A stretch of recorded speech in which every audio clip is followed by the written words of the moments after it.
This video will show you how to use the Light-O-Rama software and the Light-O-Rama iDMX1000 to control moving headlights and how to program them in your show that you're doing. Although there are other ways to control DMX lights using other different DMX adapters, this video is going to concentrate only on these two devices.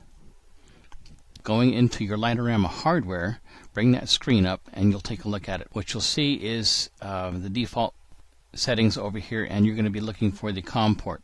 If you don't already know what that is, you can do the auto configure over here and it will tell you to reconnect it, and it's found it on channel 12 on my system over here. It's going to be different on your system. You come over here to the refresh and it's going to scan the network and find out where that thing is. To minimize the network search time, the maximum unit ID over here needs to be changed to something low. If you know you have your address set down low, then it can search quickly. It did find the iDMX unit, and it is address 1 on the Light-O-Rama network. Now you go down to the console area down here at the bottom. At the bottom of the hardware utility screen, you're going to see the button console. When you press the button console down there, it's going to bring you up to a test console. This is where you're going to see if the unit is going to actually work for you. And you have the different channel values over here for the faders for the different DMX channels.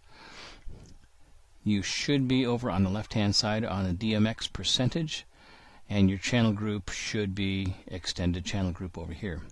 Your unit ID in my system here is 01. If you have something other than that, that means you're running in legacy mode, and it needs to be changed down to regular DMX mode by going into your hardware utility. I'm not going to cover that right now. There are other videos on that.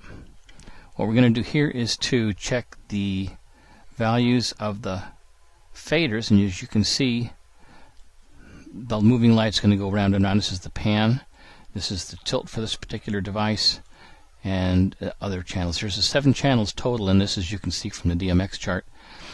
And we're going to assume that you have all working equipment. We're not going to be troubleshooting here in this video. So the purpose is to actually write down all the values where you want your light to hit in the different areas for your show. You need to install your light in the same spot every time and point it in the same direction. That way the alignment will stay put to where it's supposed to be. What you're going to do is write down the values that are down here, the DMX values. They go from 0 to 255. The Light-O-Rama intensities go from 0 to 100. For our purposes, we're going to use the DMX values down here. So to home this light, the starting position, we'll put it over in here. As you can see, this is the pan, and here's the tilt for this particular light. This is a Blizzard flurry-q. The third channel is the strobe channel. We're going to leave that on the whole time. The next 4 channels are your red, green, and blue, and white. So you can see that this is the red channel, this is a green channel, and this is the blue channel, and this is the white channel. And we're going to be playing with these channels during this video and programming it. So let's set this to a home position. And that's where the light is going to start. It does take a few seconds to get to that spot. It doesn't do it instantaneously. Some of the intelligent figures out there can move very, very quickly. The moving heads are the slowest that's out there, so give them a 1 second time to get into the position that you want them to be. And we're going to do this in what's called in the dark, which means that there are going to be no lights on it at this point. We're just moving it to a spot. And we're going to look at the pan and the tilt, and what we're going to do is we're going to actually start it up high and on the left hand side. That's our starting home position. So you write these numbers down on the bottom, which is the value of 60. So you'll write down on your chart channel 1 of 60, and channel 2 of 31, and channel 3 is full. I put FL, or it could be 255. We'll show you how that works a little bit later on. And that starting home position. Let's find your second position, which is going to be down a little bit. If you look at the pan and tilt on the unit, it's moving down a little bit, and we're going to pan to the right. And panning to the right, we're going to go to a value of 12 on the pan and 0 on the tilt. So you write that down on your paperwork. This will be known as your home position. This is where you're going to start the light. And now you can turn the colors on. For our purposes here, we're going to do the red channel all the way up full. So you make a notation on your paperwork that everything is going to be, the channels 1, 2, and 3 are going to be the same, and channel 4 is going to be full. This is where your start of your pattern is going to be. Take your pan control now and move it to the right. Move your light to the right and find out where you want it to end. And we're going to also bring the tilt down to a value of 6. So it's going to go in kind of a diagonal. And you write this down on your paperwork also. That's going to happen over a 4-second period. You can change it as you see fit. It can go faster, it can go slower, whatever you decide to do, and I'll show you how to do that in the sequence editor. Let's select the next position, which is going to be a strobe return on this thing, and we're going to strobe it in white. So we bring the red channel down, and we're going to be bringing the white channel up full, and then we're going to be bringing our channel 3 down to where it starts doing some strobing. And we'll put it right there. And note these figures down on your paperwork also.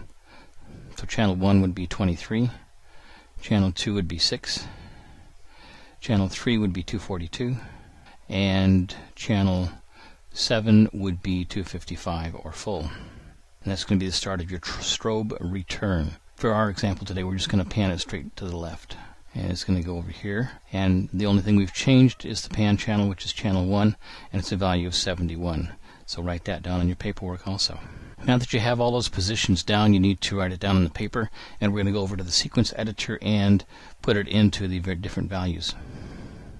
Going over to the sequence editor, it's going to come up with a screen asking you if you want a new musical sequence or a new animation sequence. For our example today, we're just going to do the new animation sequence. It will ask us what we want for options. We're going to do 7 channels, and our sequence is only going to be 16 seconds long. The sequence editor will then come up with our 7 channels. Let's expand this just a little bit by clicking once inside the box and then do an alternate down arrow, which is going to expand the height so we can see what we're doing with DMX values. The DMX intensity is only available on the advanced version. We're going to be using that to set the values. It has different ones that are pre-programmed in here, pre-set up, and also we can change individual ones here as we need. Looking back at our chart that we had, our home position is channel 1 at a value of 60. So what we're going to do is go down here to the DMX intensity, go to 64 is the closest, and we're going to bring that down to 60. And we're going to want that for a full second. If you'll notice inside the box now, it's got crosshatched to show you the values. This is in contrast to the regular Light-O-Rama programming, where it has a solid box. So the crosshatch that's inside here is going to be the DMX values. We're going to want to set a value of 31 for channel 2, and we're going to want that for a full second also. Channel 3 is going to be full for almost a whole entire sequence. We're going to run that for 5 seconds. So let's do that full. And channel 3, 1, 2, 3, 4, 5 seconds. And then we're going to use it for strobing a little bit later on. And as you can see, it's completely full. Let's see what that does with the light. We'll click the select arrow right over here, and we're going to play the particular region that we want to see.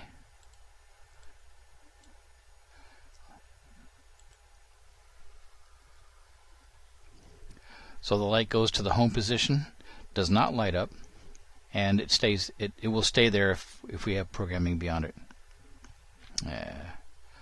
The light goes to the home position and returns.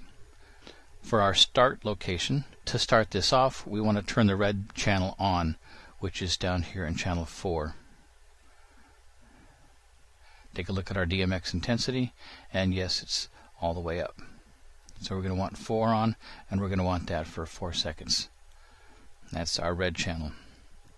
Let's take a look at what that looks like.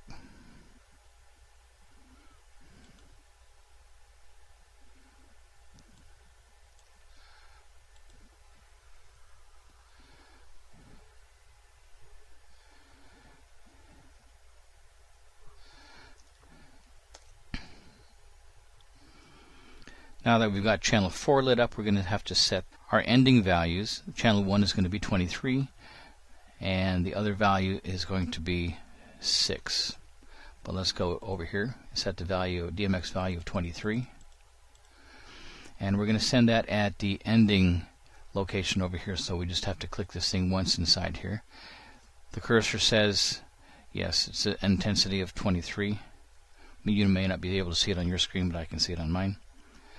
Channel 2 needs to be a value of 6. So we'll come over here to the DMX screen.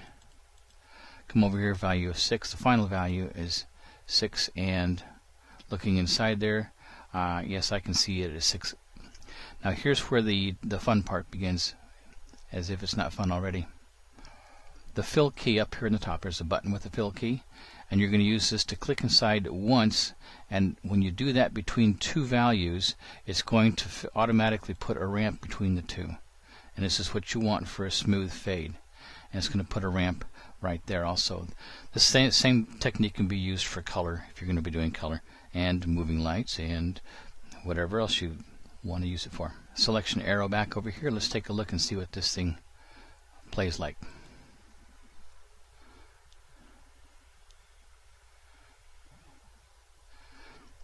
Okay, takes a 4-second sweep, diagonal upper left to lower right, and it works great. Now let's set the other part of this. Going back over here to the DMX screen,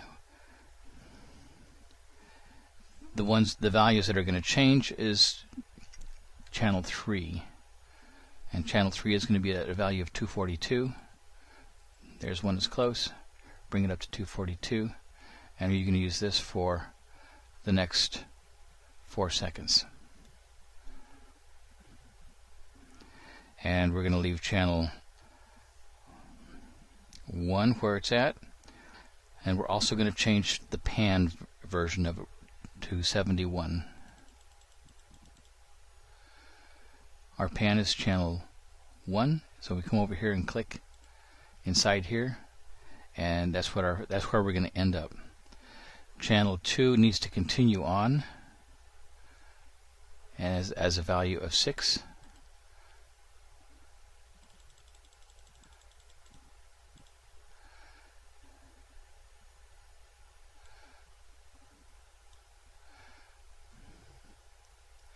And there it is, a value of 6.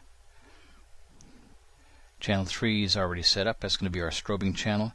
And now channel 7 needs to be full. We're going to strobe this as a full white. And then we're going to come down here,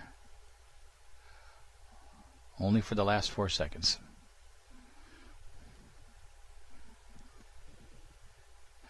Now let's compress this a little bit and take a look at our final product. Hitting the alternate left arrow key this time compresses our display. Selection arrow here.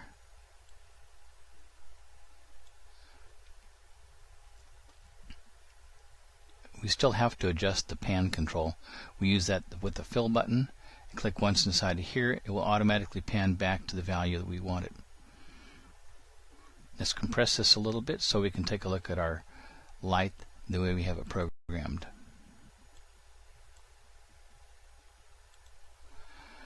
Light goes up top left, goes to the right in red, strobes on the return trip for 4 seconds.